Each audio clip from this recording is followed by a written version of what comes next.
This video is sponsored by Presidency English Medium Public School. Admission are open.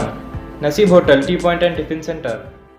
इसके अंदर अनेक जातियां, अनेक धर्म, अनेक रंग के लोग रहते हैं और हमारा देश दुनिया का सबसे बड़ा जमहूरी मुल्क है, डेमोक्रेटिक कंट्री है, लार्जेस्ट डेमोक्रेसी दुनिया में जानी जाती है। इस विशाल देश के अंदर जब से भाजपा गवर्नमेंट देश के अंदर अपना शासन संभाली हुई है, ये सबका साथ सबका विकास का तो नारा उसने दिया, लेकिन माइनॉरिटीज को, दलित को, बैकवर्ड को, क्रिश्चियनों को, मुसलमानों को वो हमेशा दबा रही है, टॉर्चर कर रही है और हुकूमत के खिलाफ उठने वाली हर आवाज को वो दबा रही है। डेमोक्रेसी में अपोजिशन का बहुत अहम रोल होता है, वो सारा अपोजिशन खत्म कर रही है। जो कोई हुकूमत में अपोजिशन की बात करता है, न्याय की बात करता है, उनके इनजस्टिस एक्ट पर वो रिएक्ट करता है तो उसके खिलाफ कानूनी कार्रवाई कर रही है।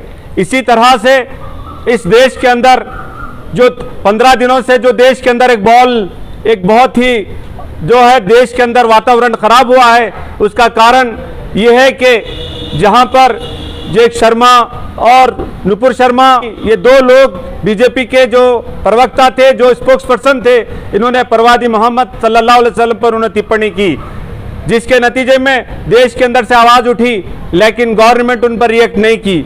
लेकिन जो लोग उसका विरोध कर रहे थे, जो लोग उनके खिलाफ, इस धर्म का रक्षा करना हमारे कॉन्स्टिट्यूशन के अंदर लिखा हुआ कि हर धर्म का पालन करना, उसका रिस्पेक्ट करना और उसके धर्म के जो कुछ भी देवी देवता हो या कोई पैगंबरों के खिलाफ या कुरान के खिलाफ या बाइबल के खिलाफ या गीता के खिलाफ कोई भी इस तरह का कोई आदमी वो उल्लंघन नहीं कर सकता, उसका डिसरेस्पेक्ट नहीं कर सकता।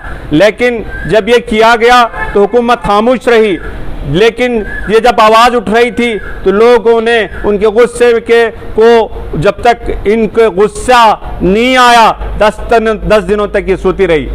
लेकिन जो लोग रास्ते पे निकले तो तब ये लोग, जब इंटरनेशनल दबाव बढ़ गया, तब ये लोग इस वक्त उनको निलंबित किए। अजीज साथियों, हमारा देश बहुत ही शांतिपूर्ण देश है। हमारे नबी प्रवादी मोहम्मद सल्लल्लाहु अलैहि वसल्लम ने कहा, इसे मुझे हिंद से ठंडी हवा आ रही है। इन्होंने शांति का दूत इस देश को कहा है। इस देश के अंदर जो न्याय के लिए पूरी दुनिया में आज से 1400 साल पहले उन्होंने उठकर खड़ा किया, वो पूरे दुनिया में इंसाफ के अलंबरदार बने। अजीज साथियों, जहां भारत देश का एक नॉर्थ स्टेट, यूपी स्टेट, जिसमें योगी आदित्यनाथ की सरकार है, जो इसको बुलडोजर सरकार के नाम से जाना जा रहा है, जो उनके खिलाफ उठने वाले हर अपोजिशन को वो घरों को उनको मिसमार कर रही है। इन्होंने जावेद मोहम्मद का घर को उन्होंने मिसमार किया, डिमोलिश किया, जिसके लिए ये वेलफेयर पार्टी के ये नेशनल वर्किंग कमेटी के मेंबर थे।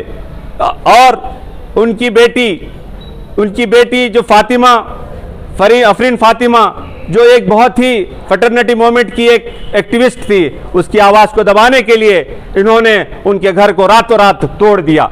क्या किसी पर इल्जाम लगाकर किसी का घर तोड़ देना, क्या ये न्याय है? क्या यही जस्टिस है? जातियों, तो फिर अदालतें किस काम की हैं? इंतजामिया, एडमिनिस्ट्रेशन किस काम का है? कोर्ट को किस लिए लोग जाएंगे? जब न्याय तुम्हारा बुलडोजर के जरिए से हो जाने वाला लगे तो ये देश की डेमोक्रेसी पर, इस देश के कॉन्स्टिट्यूशन पर सबसे बड़ा ये एक बहुत बड़ा हमला है। ये बुलडोजर के जरिए से न्याय दुनिया में नहीं आता।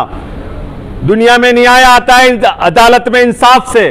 तो हमारा देश दुनिया की सबसे बड़ी अदालत, जो हमारी अदालतें हैं, उन अदालतों में न्याय के साथ दुनिया में फैसला होना चाहिए, बुलडोजर के जरिए से फैसला नहीं होना चाहिए। इसी का विरोध करते हुए वेलफेयर पार्टी ऑफ बसो कल्याण ने तहसील ऑफिस के अंदर ये प्रोटेस्ट किया है और ये इस बात का डिमांड करती है कि जावेद मोहम्मद को रिहा किया जाए और जितने और घरों को तोड़ दिए गए हैं उनका कॉम्पेंसेशन दिया जाए और फिर दोबारा इस तरह की कोई हरकत ना किया जाए, न्याय का राज चले और इस तरह की इनजस्टिस को बंद करें। तो मैं इस वक्त आपसे एक मेमोरेंडम दिया जा रहा है, हमारे राष्ट्रपति जी को हम मेमोरेंडम दे रहे हैं ताकि ये जो उनको रिहा किया जाए और योगी सरकार को, जो बुलडोजर सरकार है, उसको बर्खास्त किया जाए।